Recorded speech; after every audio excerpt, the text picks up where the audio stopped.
Once a week on Sunday. We try and we have two teams. My daughter flies one team, I fly another. So for those small team flyers, we fly 100, 50 in each team. That's the maximum. Once we get 300 onwards, it's 30. We send 60 each week. We believe that you can't beat race conditions for your birds. I was heavily involved in race horses. You do track work every morning on a racehorse, and you can do whatever you like on a racehorse, but before you're setting him up for a big race, you've got to get him in a couple of preliminary races. They need that training. They need that. I think we don't put enough emphasis on what the pigeons go through. Pigeons is one of the things that we can't determine the stress on. I've spoken to overseas vets on this, but the police dogs. Dogs, you can tell when they're under stress. Horses, you can definitely tell when they're under stress. When I was in the mountain range for 20 years, we had to keep putting horses out at the paddocks for 2-3 months at a time because you just realise they're getting under stress, especially when they're doing demonstrations. Pigeons, we can't actually look at them and determine if they're really under heavy stress. So it makes it a bit harder to know whether they need another training toss. So in our backyard, we try and keep them as stress as possible. David, your views on training? You've got anything that you do a little bit different, or? Pretty well. I educate them very well, the young pigeons, a lot of short tosses so they know how to go home. And then once we start racing, if they don't race on the Saturday, on the Sunday they go for a big bob toss, probably where yours are, Sherry. They get about an hour, hour and a half on the wing, wherever they go. I'm not that fussed. And then on a Tuesday or a Wednesday, they'll get a short one, about a 20-minute. Just depends on how I'm going with my lifestyle, get them to fit in, and that's pretty well it. And race them. And if they're any good, they'll come to the top. Sometimes you might get the gut feeling they need another little toss, so you can do it. But that's the difference between being a good trainer and a great trainer. A great trainer can pick when to stop tossing altogether, or give them a short one, or even give them a long one.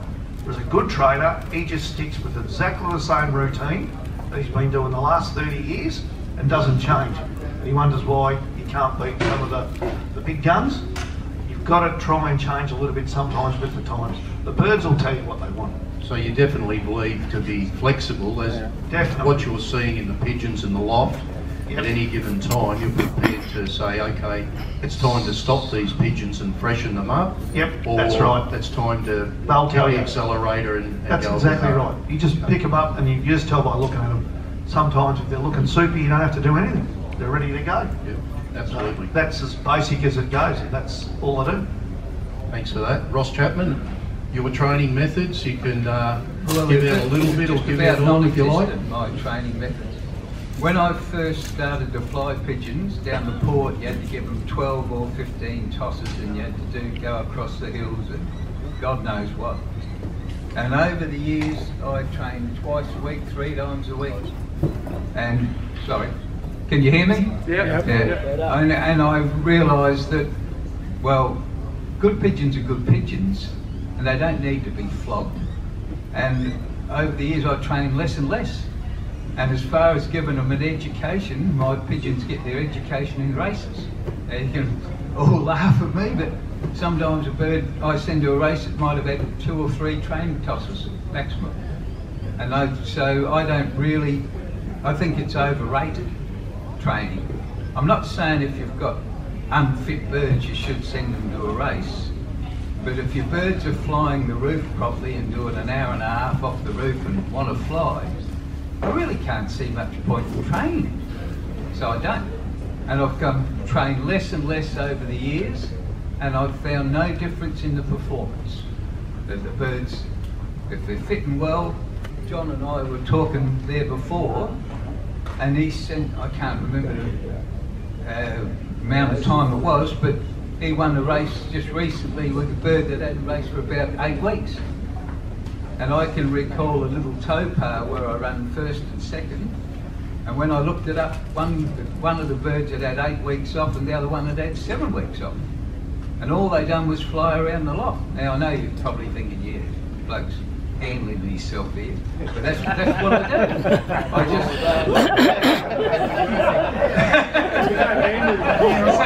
so I'm sorry, but that's what I do.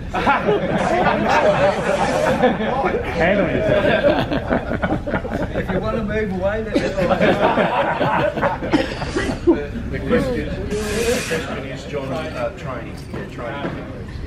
I do what everybody else does early. As I said earlier, I fill 300 rings, which I know is a lot of pigeons and so on. But I don't toss with anybody. This is my 38th year I've raced, and in 38 years I don't think I've ever put a pigeon in a commercial unit. I've had the odd friend take a pigeons once in a year, like my partner Brian Barlow, who's long since dead. He tossed them once in 10 years. Every toss my pigeons get are in my car or my unit, whatever. I have a unit which I back up to the loft and they run in pretty quick. I can basket 300 pigeons, 15-20 minutes I'm on the road without any hassle. They just run down the corridor and straight in. But going back to the actual training, it's the same as what everybody else does. I do all the few short tosses, probably start 10 or 12 Ks, which is dandied onto me, and then, you know, if they beat me home from there, for me it's a straight drive. I can drive from Dandong to my place in 10 minutes. If they're at home when I get home, well, I go a bit further. I'm not one for tossing lots of times at the same place. Within probably 7 or 8 tosses I'm at 50 Ks, and then once I've been at 50 Ks 2 or 3 times, I go straight to probably about 100, 130 Ks. But that's prior to racing. Once racing starts, I've actually won the Fed averages without having tossed for the entire season without racing. And I know it probably seems far-fetched, but it's factual. Even this year I sort of dropped my bundle a bit. At the start of the year we had a sort of a bad toss from 190 Ks. For me personally, dropped 30 or 40, 43 actually, to be honest. Dropped 43 pigeons. I thought, oh shit, you know, you get 2 or 3 more of these tosses and I'll have nothing left. So I thought, well, I've always done well without tossing, so I won't toss. So I just give up tossing. That was the very first club race. And so went for about 5 or 6 weeks and I got every fed. I thought, oh, well, that's all right, just keep doing it. And basically, I kept doing that the whole year, and we got to when we were to start, when we were due to fly Tasmania, I thought, well, I better give them a couple of tosses from down south. So they got 2 tosses from Coonia Beach, which is 50 Ks, and then of course Tassie got cancelled, so that was a waste of time.